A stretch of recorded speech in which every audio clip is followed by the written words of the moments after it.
Kanisa linalomgusa Mungu.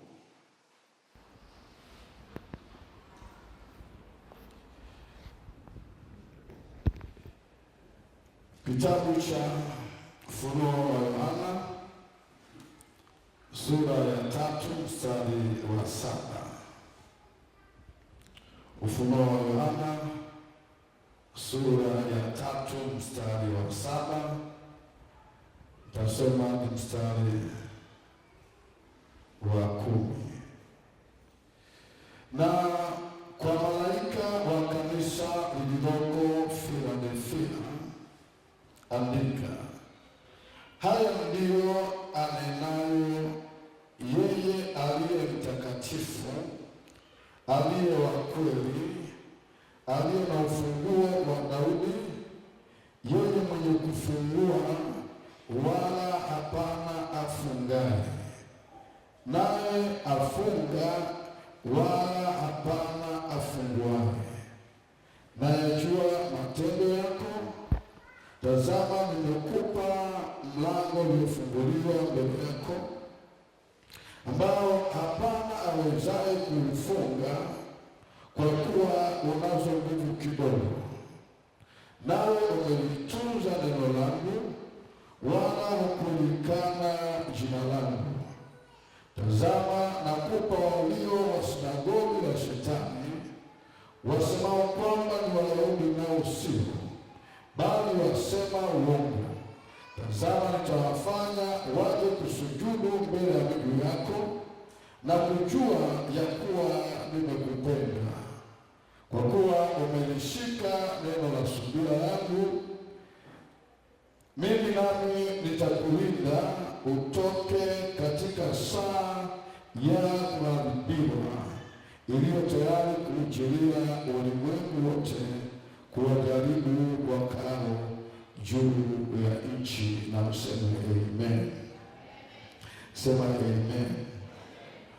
Ya ujumbe wetu wa leo tokao kwa Mungu, kama nilivyosema, ni kanisa linalomgusa Mungu. Utafahamu kuwa mwaka huu 2026 ujumbe wetu wa mwaka ni mguse Mungu ili naye akuguse. Kwa kifupi, gusa uguse. Haleluya, haleluya. Na wakati ninaeleza ujumbe kwa mara ya kwanza, ilikuwa tarehe 4 mwezi wa kwanza, nilieleza umuhimu wa kila mtu mwaka huu 2026 kudhamiria au kukusudia kumgusa Mungu kwa namna yoyote atakayoweza. Nilisema kugusa ni kufanya mtu ashtuke, mtu akufurahie au akuhurumie. Kwa tunaposema kumgusa Mungu, maana yake ni kufanya tendo au matendo yatakayomfanya Mungu ama akufurahie ama akuhurumie. Haleluya, haleluya. Nikasema ni vizuri sana kila mtu adhamirie kwamba mwaka huu nataka nimguse Mungu kwa kadiri itakavyowezekana, mpaka Mungu ama akufurahie ama akuhurumie. Kwa haraka nataka tuangalie mfano wa watu wachache. Wako wengi, lakini tuangalie mfano wa watu wachache ambao waliwahi kumgusa Mungu, ama kwa maisha yao ama kwa matendo walioyafanya kwa ajili ya Mungu. mpaka Mungu akasema kwa sababu ya mtu huyu, haleluya, Mungu aliyezungumza, aliyeguswa na watu hawa baadhi, ndiyo huyo anaweza akaguswa na maisha yako wewe unaoishi, anaweza akaguswa na utumishi wako unaoufanya, anaweza akaguswa na utumishi wangu mimi ninaoufanya. Akasema maana kuna mtu amenigusa. Mtu wa kwanza ni Ibrahimu. Ibrahimu ni mmoja ya watu ambao wanatajwa kuwa walitokea wakamgusa Mungu, mpaka Mungu akasema Ibrahimu ni rafiki yangu, kwa sababu aliguswa na maisha ya Ibrahimu. Haleluya. Jambo moja lililogusa sana Mungu kutoka kwa Ibrahimu, kilichomgusa Mungu kwa maisha ya Ibrahimu ni imani aliyokuwa nayo Ibrahimu. Naona hata anaitwa baba wa imani. Haleluya, haleluya. Mtu yeyote mwenye imani thabiti kwa Mungu, imani isiyotetereka, imani isiyoyumba, imani isiyo sita, anasema mtu wangu mwenye haki wangu ataishi kwa imani, naye akisita, roho yangu haina furaha naye. Mtu wa imani hasiti. Na hii ndio tabia ambayo Ibrahimu alikuwa nayo. Alikuwa ni mtu wa imani. Ibrahimu hakusita katika kumwamini Mungu. Haleluya, haleluya. Kitabu cha Yakobo sura ya 2,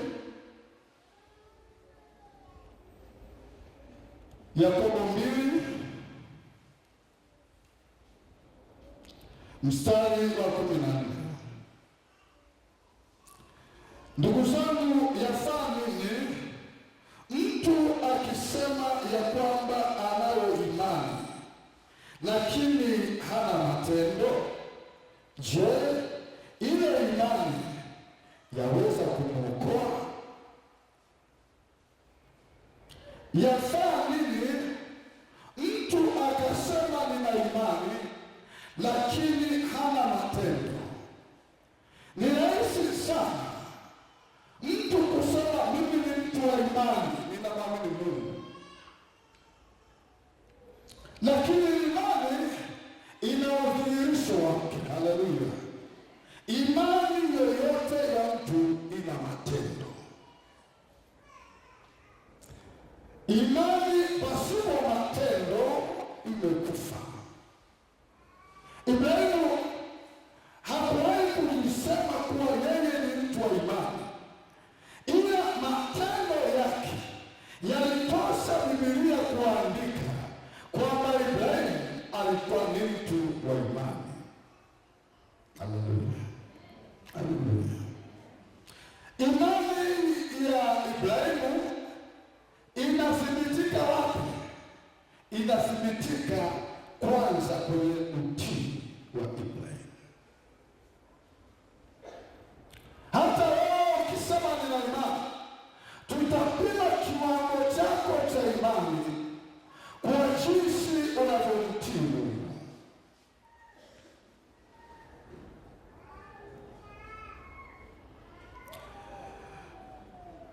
Waebrania 11 mstari wa 8.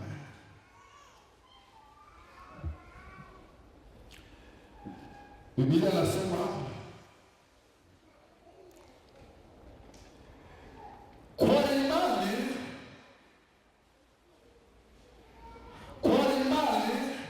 Ibrahimu alipoitwa aliitika, atoke aende mahali pale atakapopapata kuwa urithi.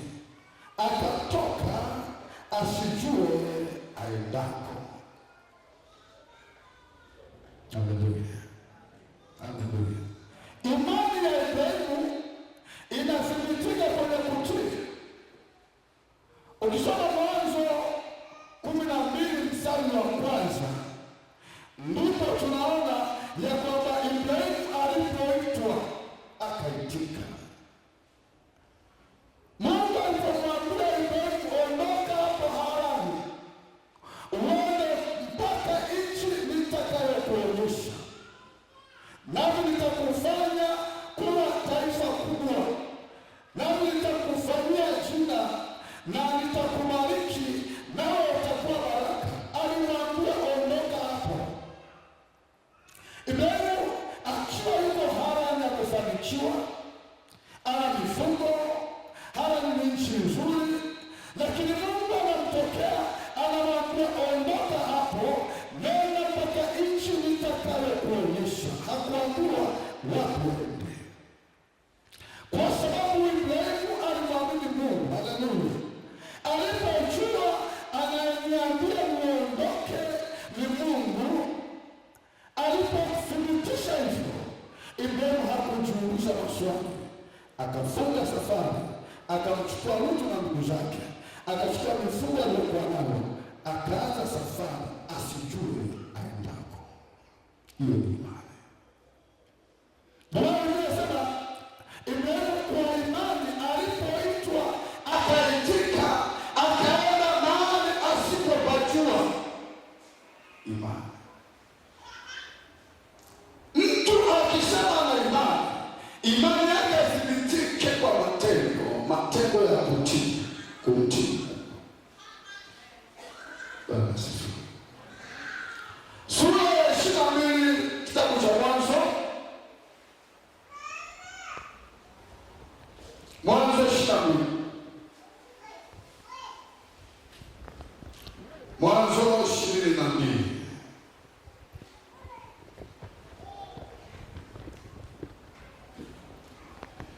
Mstari wa kwanza, Biblia inasema hivi: ikawa baada ya mambo hayo, Mungu alimjaribu Ibrahimu akamwambia, Ibrahimu, naye akasema, mimi hapa. Akasema, mchukue mwanao, mwana wako wa pekee umpendaye, Isaka, uende zako mpaka nchi ya Moria, ukamtoe sadaka ya kuteketezwa huko juu ya mlima mmojawapo nitakaokuambia. Ibrahimu akaondoka alfajiri, akatandika punda wake, akachukua vijana wawili pamoja naye, na Isaka mwanawe akachanja kuni kwa ajili ya hiyo sadaka ya kuteketezwa. Akaondoka akaenda mpaka mahali alipoambiwa na Mungu. Haleluya! Utii wa Ibrahimu unathibitika tena hapa. Mungu anamtokea tena Ibrahimu, na Biblia inasema Mungu alimjaribu Ibrahimu.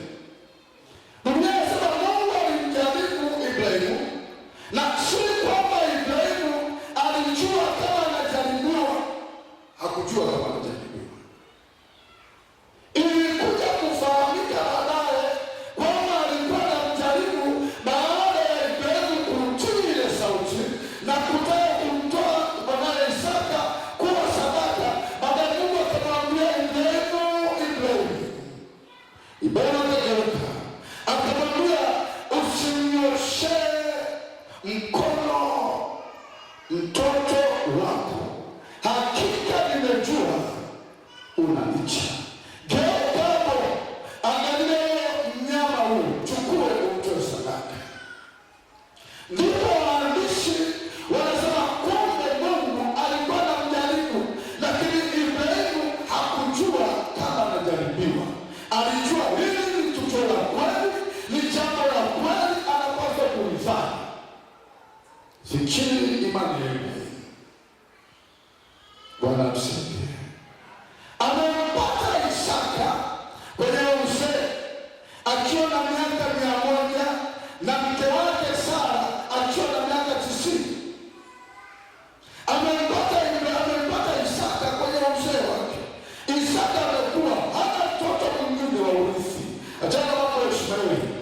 Hana mtoto mwingine wa urithi zaidi ya Isaka.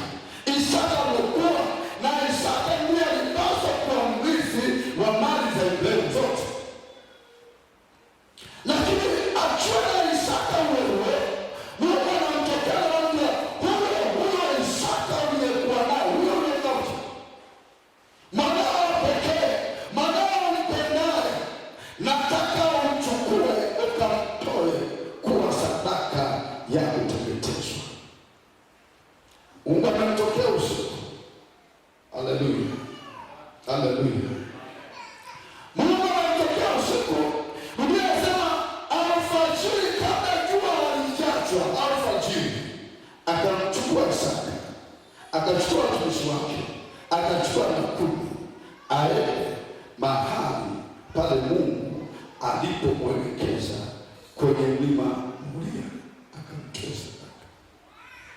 Alfajiri hakumwambia mke wake kwamba Mungu amenitokea ya kwamba nimtoe Isaka kwa sadaka. Alijua nikimwambia mke wangu anaweza sikubali. Hata haleluya. Kwa sisi hatakubali, hatakubali kwa sababu aliyesikia sauti sio Sara, aliyesikia sauti ni Ibrahimu. Ukimwambia mtu mwingine ambaye hajasikia sauti kwa kufanya hiki, atasema hili jambo ni jambo lisilowezekana. Kwa Ibrahimu alijua kwa sababu Sara hajasikia sauti, sauti nimesikia nikimwambia hata kubali. Haleluya. Mtoto ni wa Sara, ni wa Ibrahimu na Sara. Akamchukua aende akamchinje kwa sadaka ya kuteketezwa. Alifanya. Sara bado amelala. Bwana asifiwe. Kuna jambo Mungu akikwambia, amekwambia wewe, hajamwambia mtu wako. Kuna jambo Mungu akisema, amekwambia wewe mwanamke, hajamwambia mume wako. Ni juu yako kufanya. Haleluya. Haleluya. Kwa imani Ibrahimu akamchukua Isaka aende akamtoa sadaka ardhini. Ibrahimu pale alipimwa na mambo mawili. Kulipimwa kutii kwake, lakini kulipimwa utoaji wake. Imani ya mtu inathibitika tatu kwa katika utoaji. Imani ya mtu inathibitika katika kutii. Imani ya mtu mbili inathibitika katika kutoa. Haleluya. Ibrahimu alikuwa ni mkarimu, lakini Mungu alitaka mpime kwamba wewe Ibrahimu, anasema wewe ni mtoaji, nataka nione kama naweza kutoa Isaka. Ule mtihani ndio jaribu Ibrahimu alishinda. Haleluya. Ndaisi mtu akasema mimi nina imani, ila akiambiwa faa ndio utajua ana imani au hana. Akiambiwa toa, inapokuja wakati wa kutoa ndio utajua imani ya mtu. Hapa wote tumeuliza, kila mtu ana imani, kila mtu kwamba mimi ni mtu wa imani. Imani ni kutii, imani ni kutoa. Imani ya Ibrahimu pia ilithibitika kwenye ustahimilivu wake kusubiri. Haleluya. Jambo la tatu lililothibitisha ustahimilivu au uvumilivu wa Ibrahimu, kwamba Ibrahimu ni mtu wa imani, ni ustahimilivu aliokuwa nao. Uvumilivu. Alisubiri, alivumilia tangu amemwoa Sara mpaka alikuwa watu wa dunia. Imani ya mtu inathibitika pale ambapo mambo yamechelewa, ahadi imechelewa, changamoto zipo zinaendelea, lakini mwenye imani, haleluya, utamthibitisha pamoja na ahadi kwa zimechelewa, pamoja na kwamba muujiza umechelewa, pamoja kwamba baraka zimechelewa, pamoja kwamba uponyaji umechelewa, lakini mtu wa imani ataendelea kusubiri bila kuchoka. Anamwamini Mungu akijua Mungu ni mwaminifu.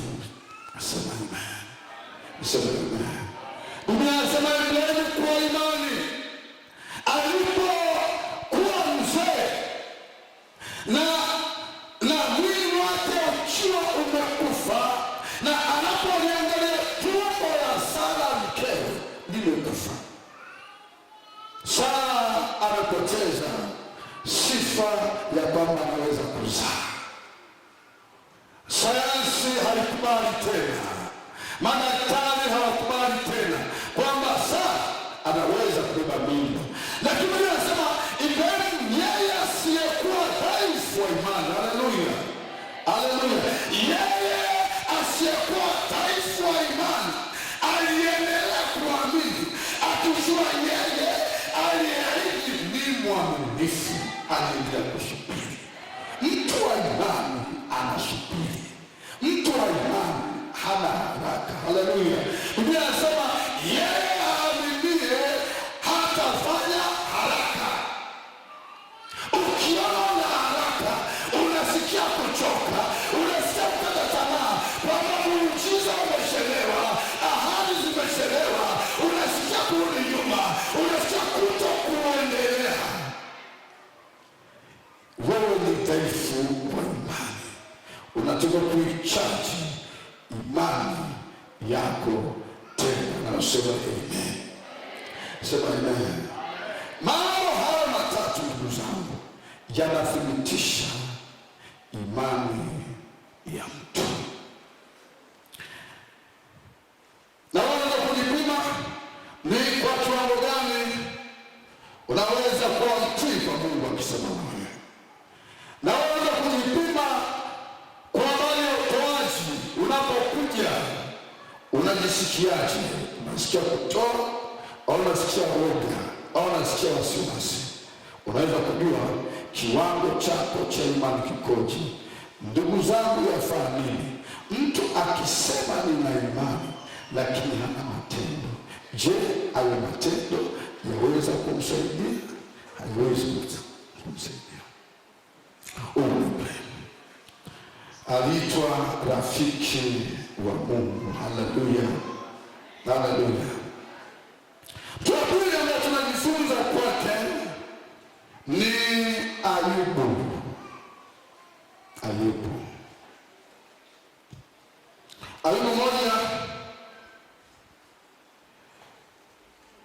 Ayubu moja mstari wa 6.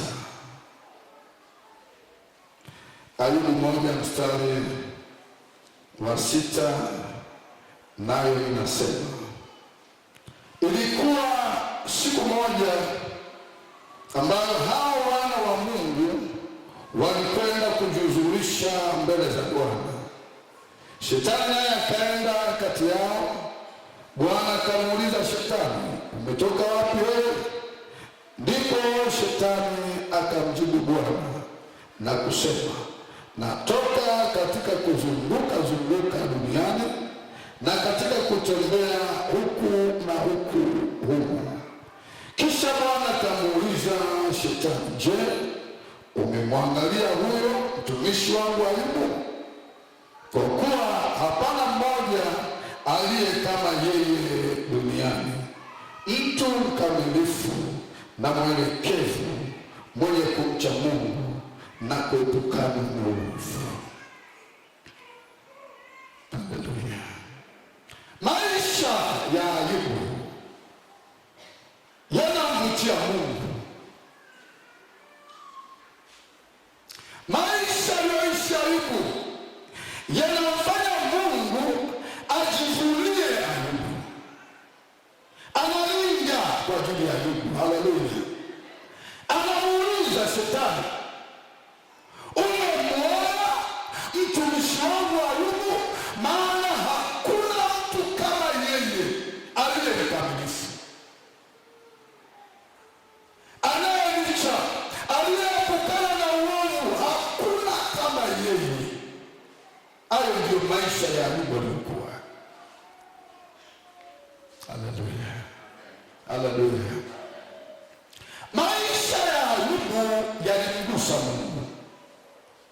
Maisha ya Ayubu yalimfanya Mungu ajivunie Ayubu. Lazima tuwe na maisha yanayoweza kumgusa Mungu, hata Mungu akasema, anakuambia Shetani na mvyaki, anasema umekwenda, umepita pale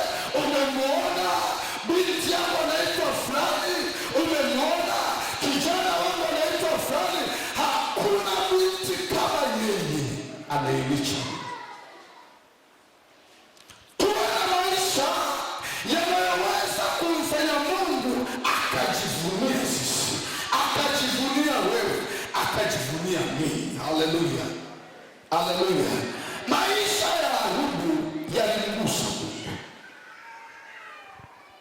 Hata Ayubu alipokuwa na mali, hata Ayubu mali zake zilipokwisha, watoto wake walipokufa, kila kitu amemaliza na ameugua, bado Ayubu aliendelea kumcha Mungu. Hakuna kitu, haleluya, kama tukidhamiria kumcha Mungu, hakuna kitu, hakuna hali yoyote itakayoweza kupunguza uchaji wetu kwa Mungu. Iwe njaa, iwe shida, iwe mvua, iwe jua, bado aliyeamua kumgusa Mungu ataendelea kuwa mkamilifu, ataendelea kumcha Bwana, ataendelea kumtii Mungu bila kuchoka, bila kurudi nyuma, ataendelea mbele. Mpaka mtu wake anamwambia, wewe bado unaendelea na ukamilifu wako, unaendelea na utimilifu wako, mkufuru Mungu. Ayubu akasema, unaongea kama wanawake wapumbavu wanavyoongea. Je, tupate mema kwa Mungu, tusipate mabaya? Aliyeamua kumgusa Mungu kwa maisha yake ya utakatifu, hali yoyote itakapokuja kwake haitabadilisha msimamo wake na Mungu. Haleluya, haleluya. Utajiri ukija, utamwona yeye ambaye ametajirika, hautaona kuna kitu kimebadilika. Msimamo wake kuhusu Mungu hauwezi kubadilishwa na utajiri au kubadilishwa, hawezi kubadilishwa kwa sababu nimeolewa sasa msimamo wangu kuhusu Mungu utabadilika. Aliyeamua kumcha Bwana, hakuna hali yoyote, hakuna ugonjwa, hakuna tajiri, hakuna mafanikio, hakuna chochote kitakachopunguza uchaji wake kwa Mungu. Hakipo.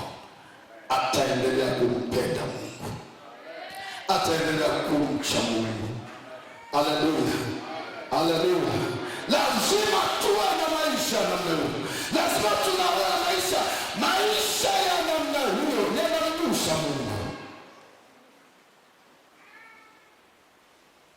Anaguswa na uchaji wetu, anaguswa na bidii yetu, anaguswa na utumishi wetu tunaofanya, pamoja na kwamba tunafanya kwenye mazingira magumu, tunafanya tunaumwa, lakini vile tunavyoendelea tunamgusa Mungu. Ndipo Mungu anasema, kwa kuwa amekaza kunipenda. Aliyekaza kumpenda Mungu ni yupi? Ni yule ambaye kwenye misukosuko, ni yule ambaye kwenye magonjwa, ni yule ambaye kwenye njaa, ni yule ambaye kwenye utajiri, kwenye mafanikio, bado anampenda Mungu.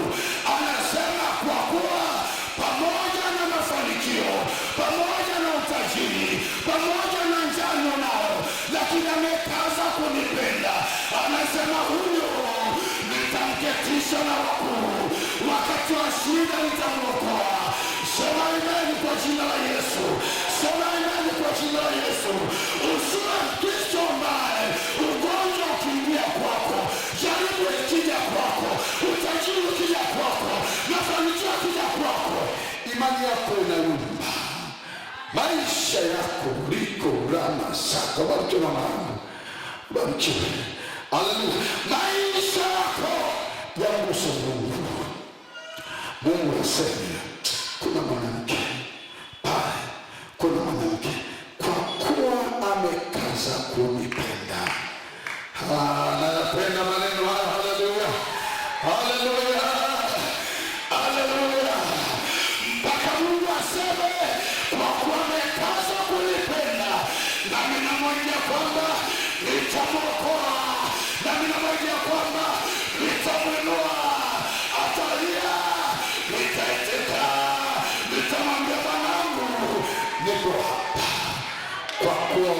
kaza kumpenda Bwana, kaza kumpenda Bwana. Haleluya, haleluya, haleluya. Hata kama utajiri utakuja, hata kama ndoa itakuja, hata kama afya itakuja, hata kama cheo kitakuja, lakini wewe endelea kumpenda Bwana. Haleluya, haleluya. Iambie nafsi yako, iambie moyo wako, mwambie nafsi yako, sikia, mafanikio hayatanitoa kwa Mungu, utajiri hayatanitoa kwa Mungu, hata kama ni uzima hayatanitoa kwa Mungu, hata nikomboleke, mali zote ziende, nihudumie bure, nipate maradhi, hata kama hadi zitachelewa kuja, mimi nasema nafsi yangu nitaendelea kumpenda Bwana. Barikiwe nafsi yangu, mafanikio hayataniondoa kwa Mungu. Kuna watu wakiolewa wanaondolewa kwa Mungu, kuna watu wakioa wanaondolewa kwa Mungu. Mungu anamtaka binti ambaye anasema niolewe nisiolewe, nitaendelea kumpenda Mungu. Mungu anamtaka mtu mmoja anayesema nitajirike niwe maskini niwe tajiri. Nitaendelea kumpenda Bwana. Anamtaka mwanamke mmoja, anamtaka kijana mmoja, anamtaka baba mmoja anayesema hakuna chochote kitakachoniondoa kwa Mungu, hakuna chochote kitakachopunguza upendo wangu kwa Mungu. Nampenda Paulo mtume, haleluya, katika Warumi 8:35 ukiendelea mpaka 39 anasema, je, ni kitu gani kitakachonitenga na upendo wa Kristo? Anauliza, je, ni njaa? Wanasema hamna. Je, ni dhiki? Hamna. Je, ni uchi, kukosa mavazi? Hamna.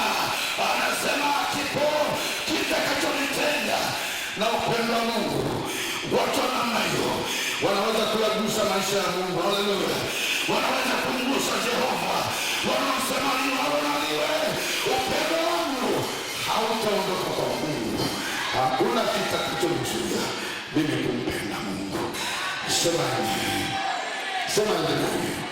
Maisha ya Ayubu yalikuwa ni maisha iliyomtaja Ayubu kama ni mwenye haki. Mwenye haki ni mtu ambaye ameamua kujitenga na uovu.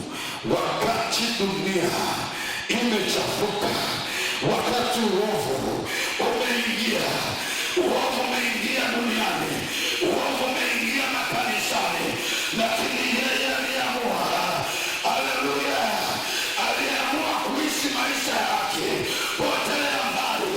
Watu wengine watafanya maovu, potelea mbali. Watu wengine watajitenga na imani, lakini mwenye haki yeye anasema nitaendelea kufanya haki, nitaendelea kutenda matendo mema. Mimi ni mwenye haki, haleluya. Mtu kama Nuhu, wakati dunia imeharibika, ulimwengu umeharibika, shida imeingia, uchafu umeingia, lakini Biblia inasema katikati ya dunia ilikuwa imeharibika, mwenye haki akabaki mmoja tu, Ayubu peke yake akabaki mwenye haki. Akasema potelea mbali, hata kama wafalme, hata kama wengine wataiacha imani, watafanya maovu, lakini mimi sitavutwa na dunia. Usikubali kuvutwa na dunia, usikubali kuvutwa na dunia. Ulimwengu umeharibika, dunia isikuvute. Endelea kusimama wenye haki, pamoja na kwamba uovu umeingia. Biblia inasema katika kitabu cha Hesabu, ushikamane na mkutano katika kutenda maovu. Hata kama makundi ya watu wanatenda maovu, wamesimama peke yako, sema hapana, hiyo dhambi hapana. Hata kama wengine watafanya, wamesimama peke yako, sema mimi hapana, nitasimama peke yangu, potelea mbali. Hata kama wachungaji watahabarisha, watasema hii si dhambi, maadamu wewe unastahili dhambi.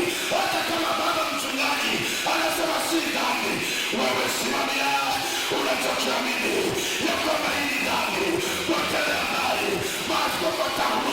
wachungaji wataruhusu, lakini wewe simama peke yako, simamia msimamo wako, sema hata kama imeruhusiwa, hii ni dhambi, mimi sitafanya.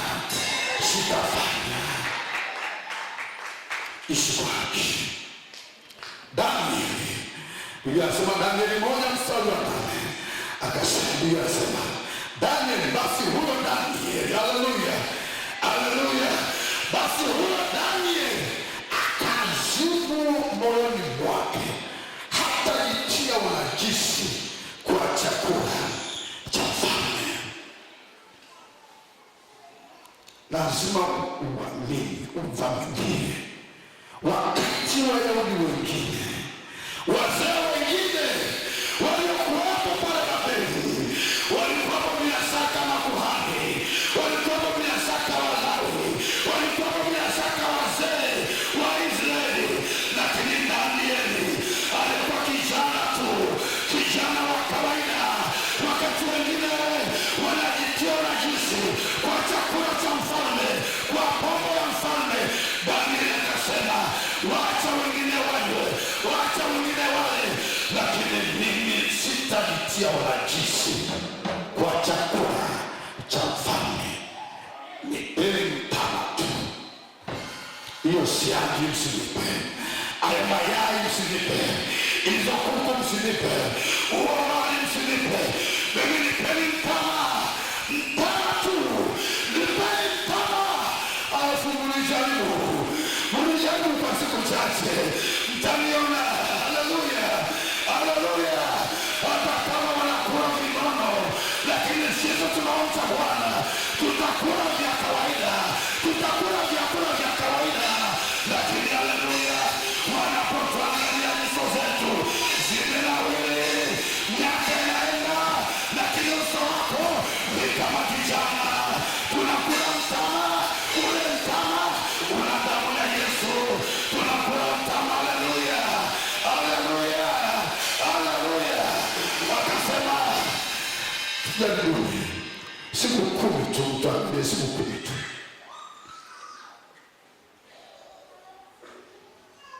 Bwana asifiwe. Maisha ya Danieli yaligusa.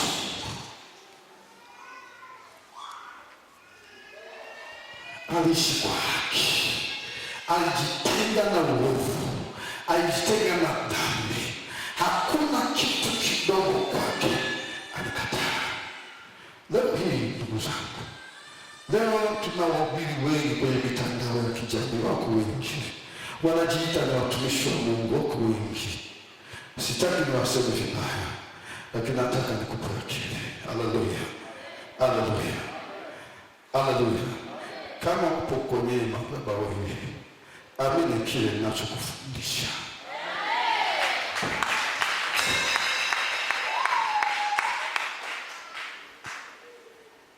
Amini kile kinachotoka hapa. Kwa nini uamini kinachotoka hapa? Kwa sababu anayesimama mbele yako, anayekufundisha, na yeye anakwenda kwa Mungu.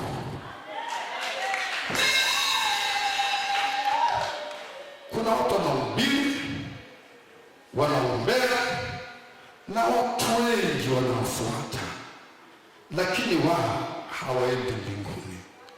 Asiyekwenda mbinguni hata kupeleka wewe mbinguni.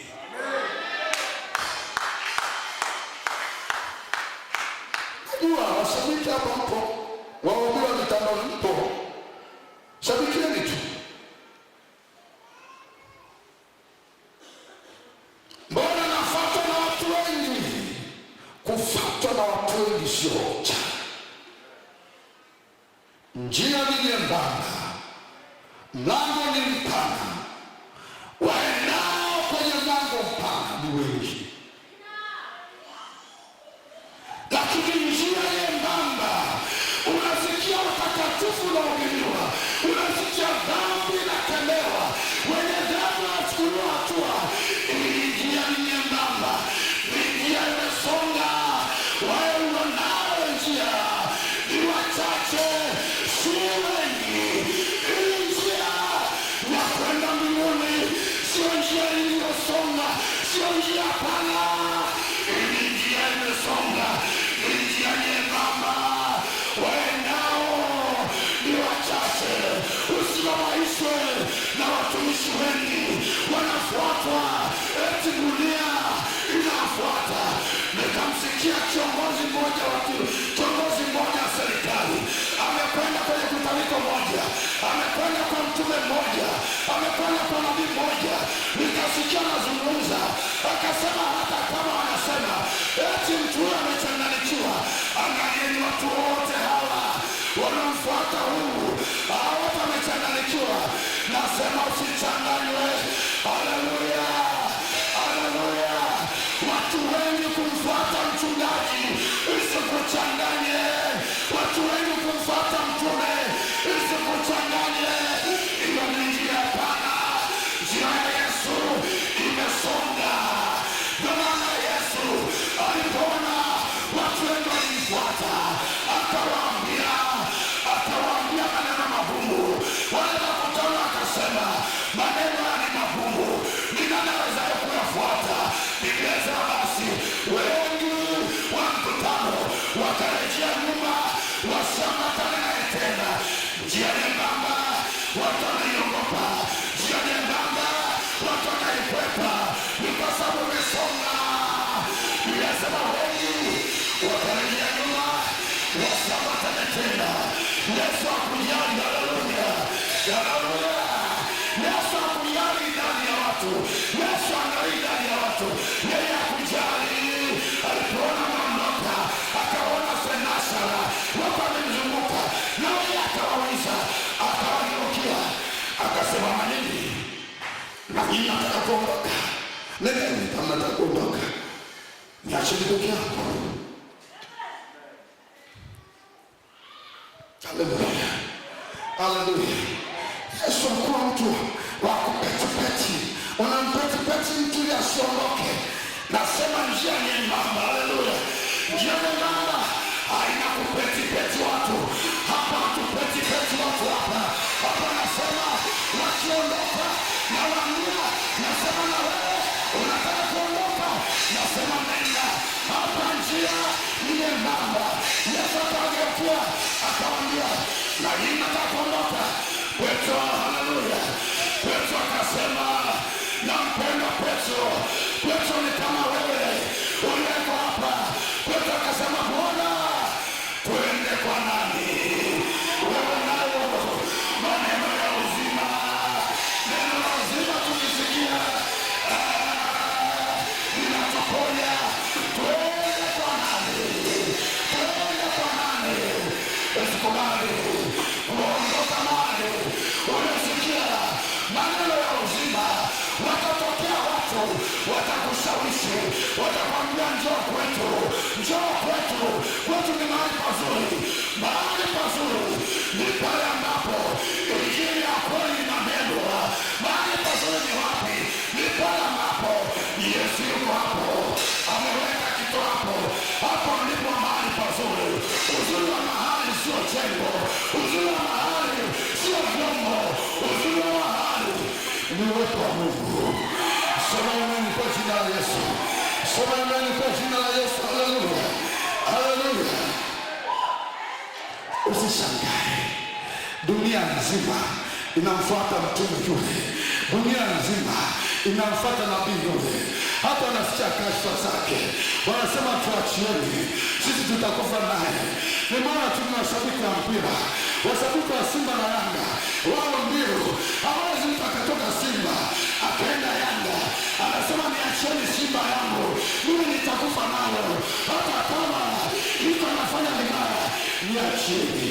Lakini mambo ya Mungu, haleluya, mambo ya Mungu, haleluya, sio kusema nitakufa na mchungaji wangu, nitakufa na nabii wangu.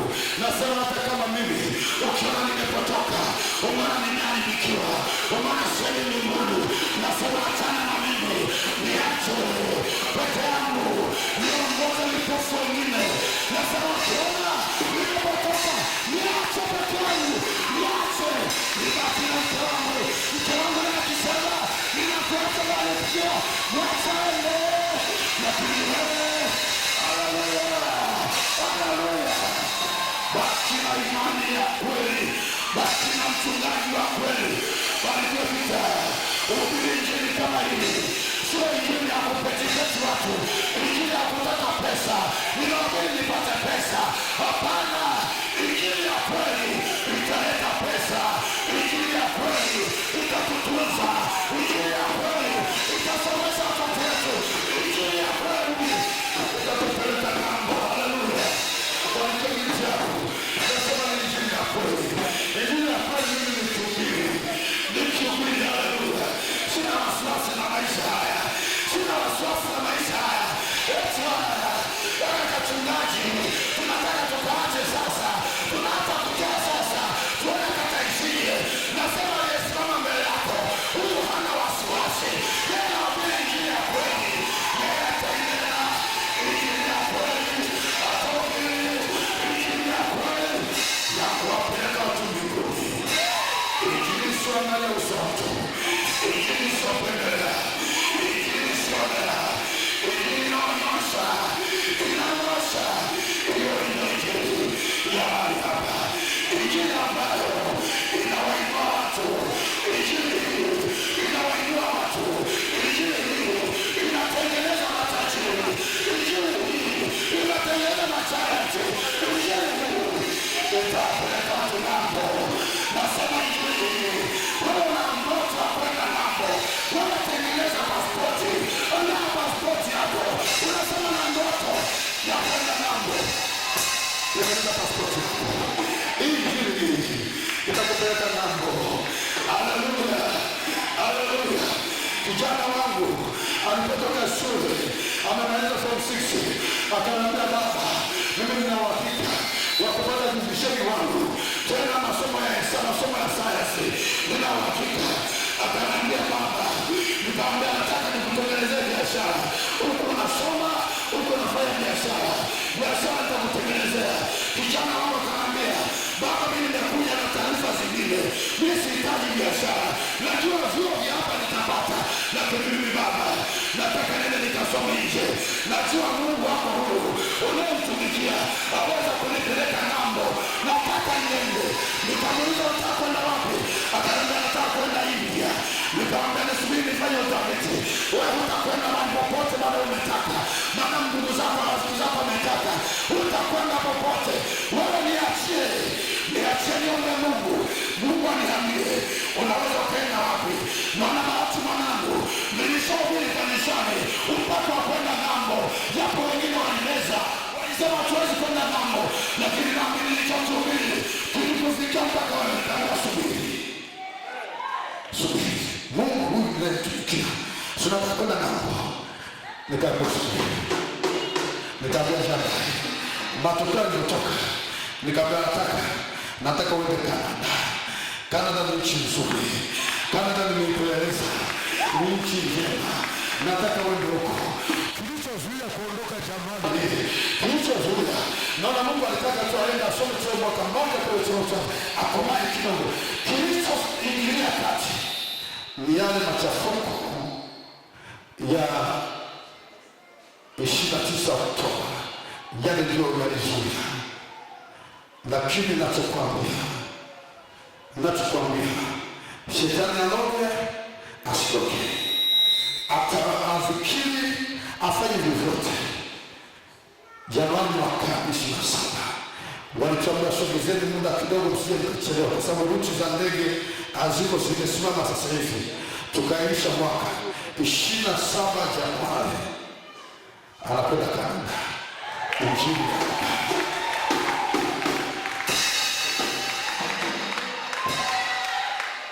kila kitu tayari. Scholarship tayari. Serikali ya Canada ndio pia hizo gharama zote. Wakasema tulikuwa tunahitaji watoto kama hawa. Watoto wadogo lakini wanapaswa na mali. Hawa ndio tulikuwa tunawataka. Sikiliza injili hapa. Hii injili hapa inawainua watu. Hii injili hapa itapeleka watu mbali. Hii injili hapa itapeleka ng'ambo. Hii injili hapa itakupa kiti. Kitu utakalia kitu na muuliza. Mimi nakalia hicho kiti. Utakalia kiti. Unazunguka. Ni hapa mama Paulo. Nasema ya hapa. Injili ya hapa. Wala subiri. Subiri tu. Aneni hapa.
Ukaona mtu kaondoka hapa akarogwa.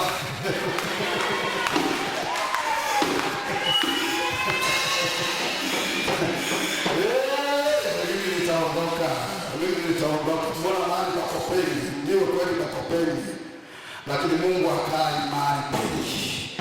Mungu anakaa mahali amekuchagua.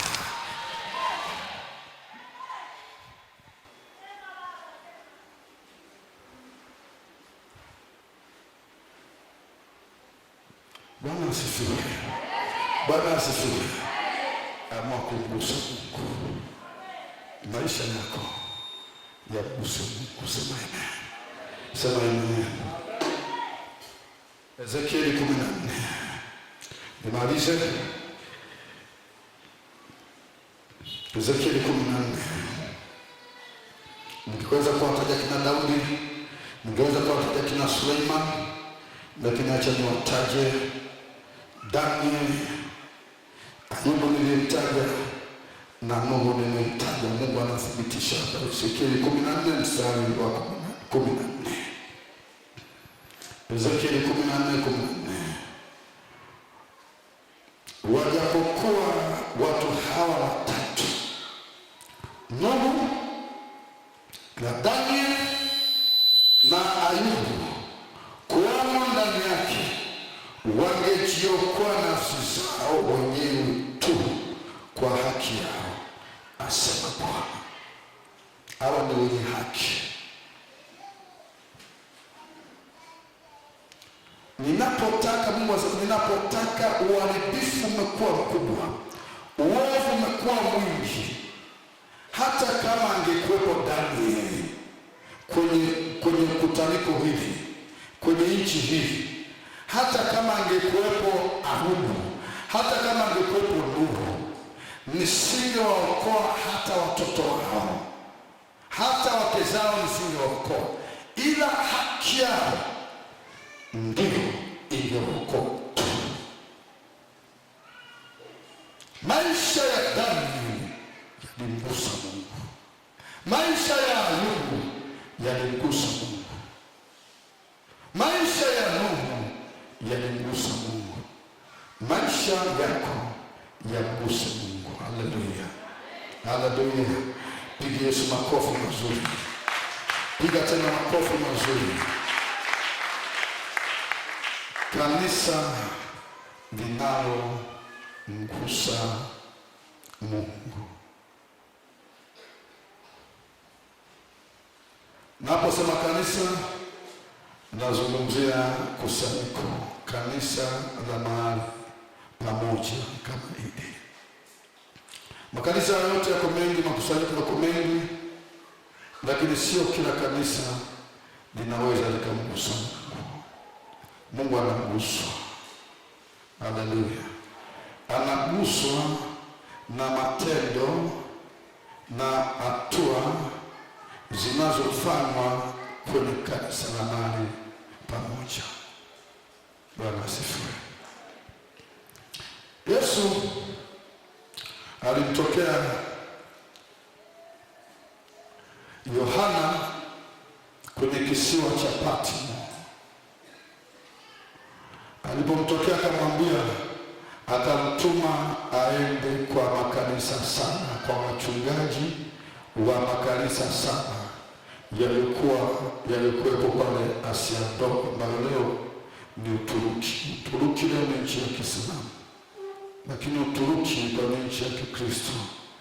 Yale makanisa saba ambayo yanatajwa katika kitabu cha Ufunuo wa Yohana sura ya 2 na sura ya 3 yalikuwepo Uturuki, kwa zamani kunaitwa Asia Ndogo.